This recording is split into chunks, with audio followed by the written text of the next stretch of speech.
Hundreds of teachers came out in support for more funding for Oregon schools. Flood stage is 10 feet. I want to take a step out of the frame here and show you guys just the high level of water that we are talking about. Jennifer, OHA says employees need to be wearing face masks, coverings, or face shields at all times. The exception to that is that when you're in your own individual workspace. The local hazmat team relies on suits like these to protect them from potentially life-threatening chemicals. After being gone for almost a decade, the Grants Pass Balloon and Kite Fest is in full swing, and these views will take you to new heights. So live in Central Point, this is the hardest thing I've ever had to do. This is my grandfather, Lieutenant Colonel Hale. He was airborne and jumped into the Battle of the Bulge. My great uncle Todd was also a pilot in World War II as well.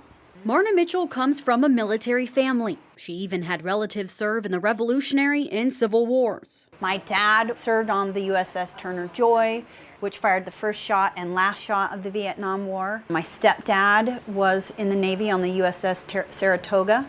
Blood clots forced her to give up her dream of active duty, so she decided to follow in her mom's footsteps and work at the VA office in White City. After 5 years as a dental assistant, Mitchell decided it was time for a change in 2015. Somebody from Human Resources came up to let me know that they had made a mistake inputting numbers for retirement. The coding was wrong. She says the error instantly deleted a year's worth of her work history. Now the Defense Finance and Account Service, also known as DFAS, which handles VA finances, says she owes the government money. The computer sent letters to my insurance companies saying they paid me when I wasn't working. And then the insurance companies sent letters to the doctor's offices. So it was a snowball effect that happened very quickly. DFAS says the money owed comes from things like insurance, retirement plans, and salary overpayment, totaling over $20,000. I want more than anything to just be able to put this behind me. In August 2015, the VA-sourced interim director wrote Mitchell detailing the HR error at the VA.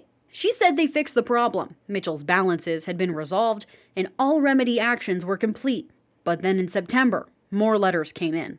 Letters that threaten her savings accounts, wages being garnished, taking benefits from her. David de Villeneuve is a trial attorney who says he's dealt with issues like this before. He's working with Mitchell.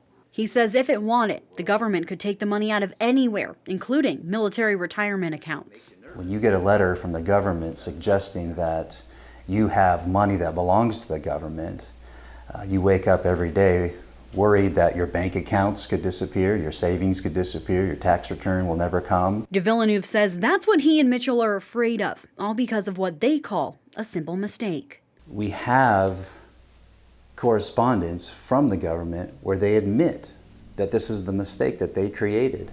And it seems that on occasion someone will make some efforts to fix the problem, but it isn't getting fixed, it isn't getting done, and 4 years later, Marna's still waking up every day wondering if her savings account's going to disappear or her benefits are going to disappear. Mitchell says since 2016, no more progress has been made. The last letter she received was in June of 2018. If they could just stop and not make any more mistakes and let me move on, I would be so happy. Though both want it to stop, they're not afraid of taking legal action. We are trying to convince the government to fix their own mistake and leave Marna alone. While she feels like things are at a standstill, Mitchell says she's appreciative of the VA's help. I'm just looking forward to having this finished, settled, done, so that I can, with certainty, move on and know that I can finally put this behind me.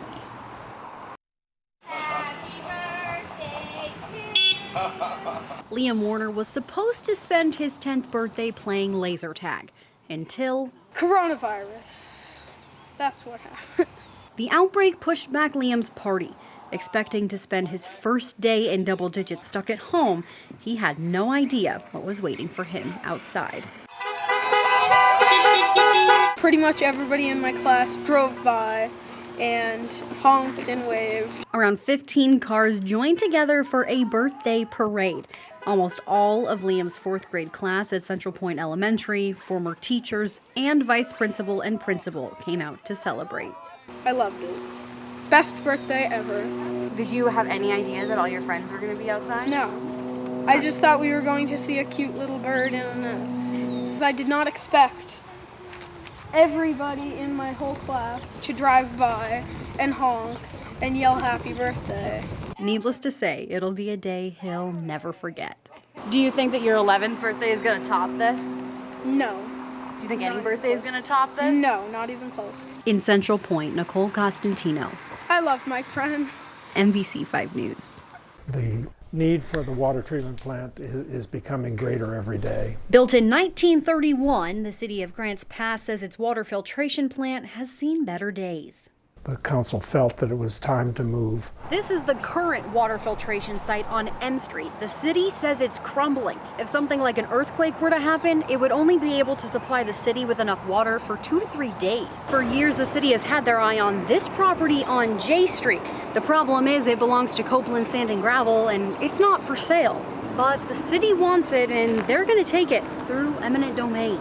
Do what was necessary for the safety and the well-being of the community. Copeland Sand and Gravel started operating here on J Street in 1959. The owners say despite years of negotiations with the city to use part of the land, nothing was tangible.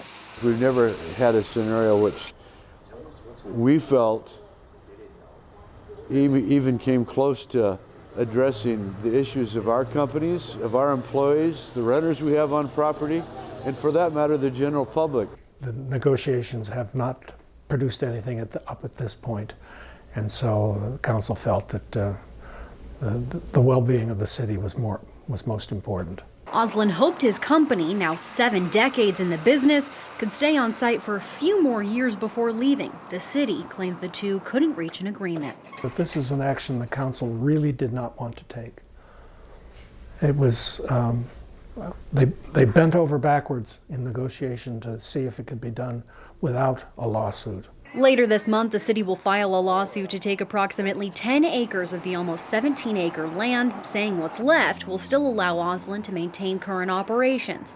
Oslin disagrees. It came down to the point where the non-response was, and the delay in time was getting to the point that something had to be done. Even with the legal battle ahead, Oslin says he and his family aren't giving up.